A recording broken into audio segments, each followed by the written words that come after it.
Молодой человек, значит, собирает смолу. Какие большие куски смолы, где он такой находит? Растапливает смолу. Он прям взял пожилой, это прям совсем пожилой. Делает из этого, во-первых, консервную банку, на ней типа готовит. Варит он супец, макарошки варит, там чай. Можно все это дело выковырить, намотать на палку, сделать калач качественный. И это еще будет гигафакел. Собираем смолу, значит. Запах, конечно, от смолы стоит потрясающий. Теперь надо оставить это немножечко отдохнуть. Горит очень прямо хорошо. Естественно, кружку нам это дело закоптит. И делаем из нее факел. Поджигаем.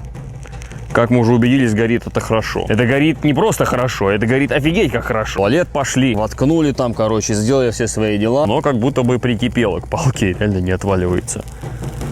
А вот и отвалилось. Это реально очень круто горит. Хорошо держится. Я думал, эта штука все сразу мне на руку стечет. Это получает 10.